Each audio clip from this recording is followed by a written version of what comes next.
बेचारे एक महान व्यक्ति कह रहे कि 12वीं पास के बाद इंटरमीडिएट में इंटर में जो भी एडमिशन लेगा उसे लैपटॉप और एक मोबाइल मिलेगा, स्मार्टफोन। कौन कौन जा रहा लेना, पहले तो ये बताना।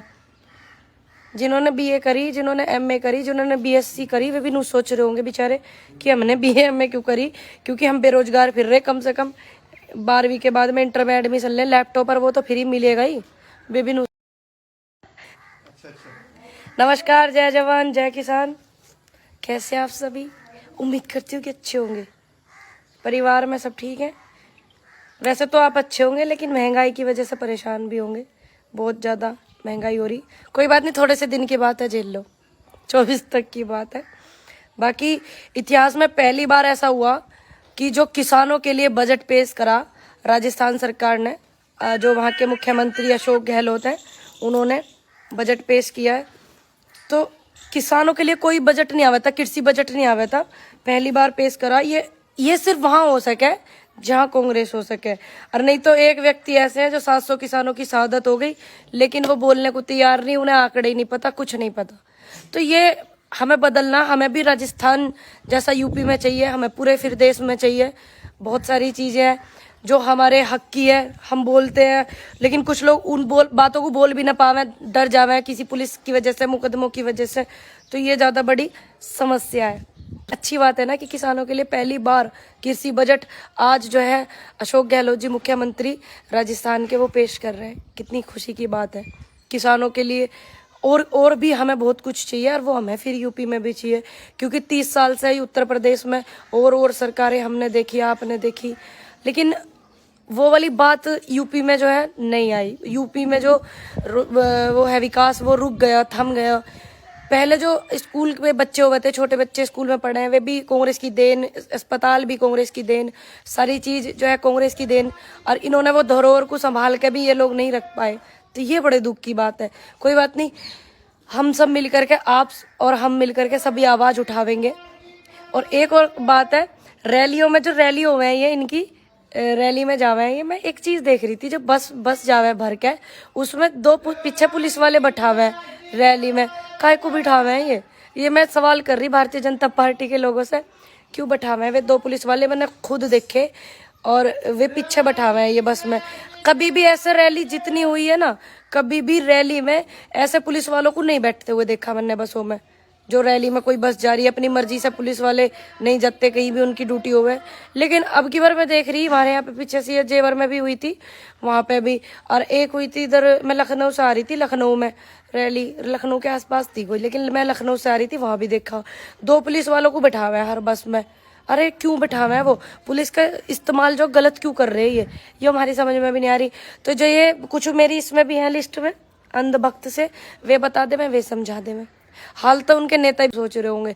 बाकी ये दो बात है कि ये जो कोर्स आया, ये कौन सी तड़ीपार यूनिवर्सिटी से आया, जो आया ये 12वीं पास के बाद इंटर तड़ीपार यूनिवर्सिटी में होवे या कोई और सी यूनिवर्सिटी में होवे? एक तो ये बतावे ये अंधभक्त, दूसरी ये बतावे ये जो पुलिस बैठावे हैं, ये पीछे दो व्यक्ति बैठावे हैं पुलिस वाले, और ये क्यों बैठावे हैं रैलियों की बस में?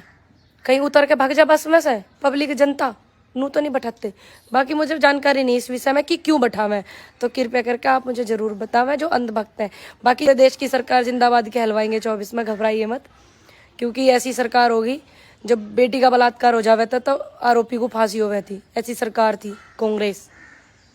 इनकी तरह नहीं थी बेटी को जला देवे थी अंधेरे में। जब युवा रोजगार मांगे था तो सरकार रोजगार दे देवे थी, ठीक। इनकी तरह नहीं लठ बजावे डंडे बजावे थी, ऐसे नहीं करे थी। फिर से जिंदाबादी कलवाएंगे सरकार को, देश की सरकार को। कांग्रेस आएगी ना, इसलिए मेहनत करेंगे आप और हम मिल करके।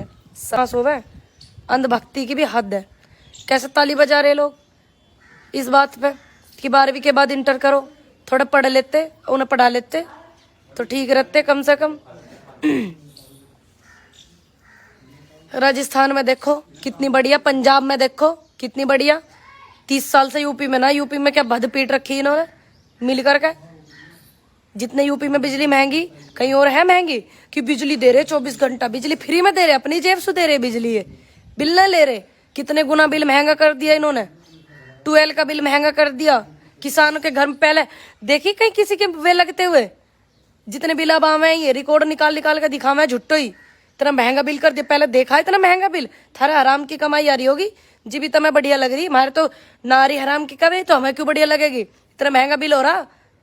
तू दीजिए सारे जितने भी मेरे गांव के मोहल्ले के हैं ये दीजिए भाई, सबका बिल, सबके बिल चढ़ रहे बेचारों के, सबके दीजिए। तू इतना रईस है?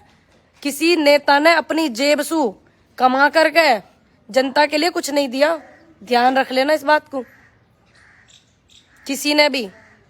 और जब देश आजाद हुआ था 96 लाख 96,000 करोड़ रुपए दिए थे नेहरू जी ने देश को, और अपना बेटा दिया देश को, राजीव गांधी जी दिए देश को, शहादत हुई उनकी, इंदिरा जी दी देश को। समझ में आई? यहाँ ज्ञान न बांटिए बैठ कर, नहीं 2 मिनट में ही कर दूंगी ठीक। ज्यादा बकवास करी तो अकल नाम की चीज ना, नहीं देखते देश का कितना नाश हो रहा, गरीब कितने दुखी हो रहे, कितने परेशान हो रहे, मजदूर कहाँ मिल लेना कुछ, ये ना देख रहे उनके घर में रोटी भी ना बनती है एक टाइम में, सुबह को खा ले तो शाम की पते ना होती उन्हें रोटियों की कि मिलेंगी ना मिलेंगी। थारे तो चल रहे ना नुक्के नुई काम, तो तुम्हें क्यों बुरे लगेंगे, तुम्हें क्यों बेकार लगेंगे? जे 5 किलो राशन बांटे है ना, ये 5 किलो राशन अपनी जेब से देवे, मुख्यमंत्री ने उगाया आयो, प्रधानमंत्री ने उगाया, गृह मंत्री ने उगाया, जो इतने बड़े बड़े होर्डिंग लगा दिए, जनता का टैक्स का पैसा बर्बाद कर दिया कि 5 किलो राशन देने के लिए धन्यवाद सरकार को कर रहे हैं ये बार बार। वैक्सीन दे दी, 8 वैक्सीन आई थी देश में, पता 2011 में पोलियो की वो लगी थी, टीवी पर रोकथाम करी, इन्हें नहीं ना पता देश में 8 वैक्सीन दी, कांग्रेस पार्टी की सरकार हुई थी जब। एक वैक्सीन देके इतने पैसे खराब कर दिए होर्डिंग में, गरीबों की जनता को उन पैसों को वो करते, इतने सड़क पे झुग्गी झोपड़ी वाले बेचारे बसे पड़े, उनके घर बनवा देते, झुग्गी झोपड़ी वालों के ठंड में मरे हैं वे। और हमारी नेता तो प्रियंका गांधी वो नेता है जिसे दुश्मन भी देख करके मुस्कुराहट छोड़ते हैं। देखी थी ना अभी हमारी नेता आ रही थी, भारतीय जनता पार्टी के जो युवा थे वो कितने सम्मान के साथ में, कितनी सम्मान के साथ में हमारी नेता के साथ में बात कर रहे थे, क्योंकि वो आम जनता थी, हमारे और आपके अपने भाई थे, क्योंकि वो कभी बदसलूकी नहीं करते जो ये नेता कर रहे हैं। ये नेता बदसलूकी कर रहे हैं, यही करवावे हैं चंद लोगों से, लेकिन हमारी नेता को तो दुश्मन भी इतनी खूबसूरत स्माइल से सम्मान करता है। तुम्हारे नेता कौन सा है ऐसा जिसे देख के ऐसा हो जा, है कोई सा? इन्हें इतनी नहीं पता, इतने मंत्री बैठे, इनके इतने वे बैठे, सारों पे मुकदमे कितने, सारों पे कितने, किसकी कैसे कैसे मुकदमे, काय के बम ब्लास्ट के, पता ना काय के मुकदमे, इतना नहीं पता। प्रधानमंत्री जो, उनको गरिमा नहीं पता कि वो देश के प्रधानमंत्री, उन्हें क्या बोलना, मुख्यमंत्री उनको गरिमा नहीं पता, गृह मंत्री उनको गरिमा नहीं पता कि क्या बोलना, अपनी गरिमा को भूल गए वो, किस तरीके से करते हैं वो। अभी उप मुख्यमंत्री देखे किस तरीके से शब्दों का इस्तेमाल कर रहे हैं वो, कि बेटी नहीं है वो आंटी है। अरे एक बेटी के लिए आपके उप मुख्यमंत्री इस तरीके का शब्द इस्तेमाल करें तो सोचो वे कि उन और तमाम बेटियों के लिए क्या सोचते होंगे। हमारे देश की संस्कृति को अपनाने वाली सोनिया गांधी जी, हमारे देश की संस्कृति को उन्होंने अपनाया, हमारे देश के लिए, अपने देश में है वो। इतने दिन तो अपने देश में भी ना रही वो जितने दिन हमारे देश में रही है। हमारे देश को उन्होंने अपना समय दिया, इतने दिन तो अपने देश में भी ना दिया उन्होंने।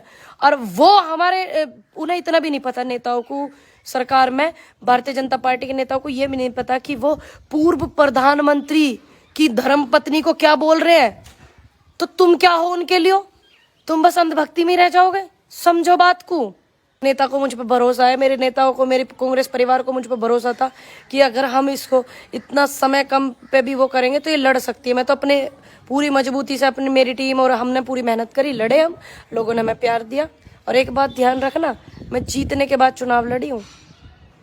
लोग चुनाव जीतने के बाद चुनाव लड़ते हैं तब जीतते हैं, और मैं परमात्मा की कृपा से जीतने के बाद चुनाव लड़ी हूँ, क्योंकि जनता ने मुझे इतना प्यार दिया, स्याना विधानसभा के लोगों ने इतना प्यार दिया। जिस देश में मुझे प्यार मिला, ऐसे एक घर विधानसभा में मुझे स्याना में बहुत सारा प्यार मिला। मैं सभी को उनका धन्यवाद करूंगी, जो हमारी पूरी टीम लगी हुई थी।